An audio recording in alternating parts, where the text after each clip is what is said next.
हिमाचल प्रदेश विधानसभा के बजट सत्र का आज दूसरा दिन है। आज बजट सत्र के दौरान राज्यपाल के अभिभाषण पर चर्चा होनी है और ये चर्चा अगले 2 दिन यानी 13 मार्च तक चलेगी। मुख्यमंत्री सुखविंदर सिंह सुक्खू इस सत्र के दौरान 17 मार्च को प्रदेश का वार्षिक बजट पेश करेंगे और फिर 3 दिनों तक बजट पर चर्चा होगी। इस बार बजट सत्र 28 मार्च तक चलना है और बीते रोज राज्यपाल के अभिभाषण के साथ बजट सत्र की शुरुआत हुई थी।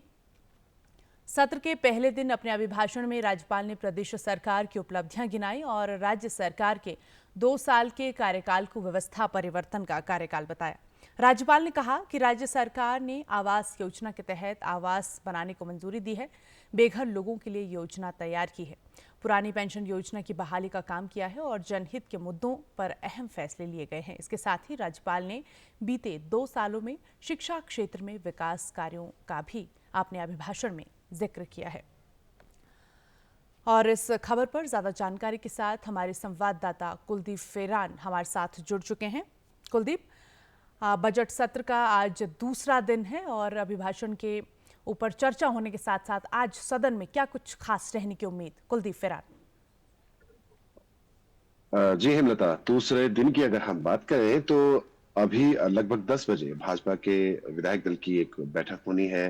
जी। उसमें अंदर जाने को लेकर के एक गेम प्लान तैयार किया जाएगा। जिस तरह से आपको पता ही है, भाजपा अपने चिर परिचित परिचित अंदाज में जिस तरह से सरकार की नीतियों और उस सरकार के खिलाफ हर एक विधानसभा के सत्र में बिल्कुल। प्रदर्शन करती आई है, ठीक वैसे ही प्रदर्शन की उम्मीद है। क्योंकि देखा जाए तो पिछले कल जो सारा मामला है, ये राज्यपाल के अभिभाषण के उसमें गिनाई गई योजनाओं के बारे में है। क्योंकि भाजपा का अधिकांश यही रुख रहा है, सभी भाजपा नेताओं का यही कहना रहा है कि ये सभी जो योजनाएं हैं, ये जो उपलब्धियां हैं जी। जिसे प्रदेश सरकार गिना रही है, जी। ये इनमें से आधे कार्य जो है केंद्र सरकार के बजट से किए जा रहे हैं और आधे से ज्यादा जो कार्य है, विकास कार्य है, वो पिछली भाजपा सरकार के समय में किए गए थे।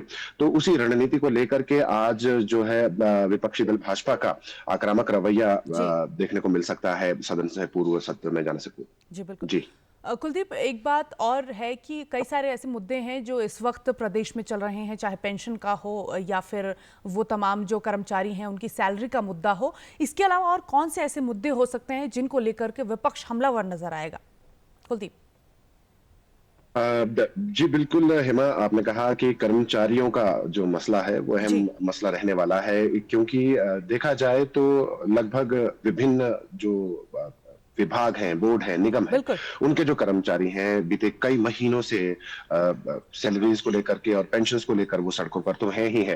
तो उनके समर्थन में भाजपा जो है, एचआरटीसी की अगर हम बात करें या फिर बिजली बोर्ड के कर्मचारियों की बात करें, उनके समर्थन में भाजपा आई है आगे। तो हो सकता है उन्हीं मुद्दों को लेकर के घेरने की कोशिश की जाए सरकार को। जी। और इसके अलावा जो बाकी जो 10 गारंटियां हैं कांग्रेस सरकार की, जो उन्होंने अपने घोषणा पत्र में दी थी, उन घोषणाओं में से, उन चुनावी गारंटियों में से सिर्फ 6 की बात की जा रही है कि 6 गारंटियों को पूरा कर लिया गया है, जी। वो भी सिर्फ प्रदेश सरकार का मत है।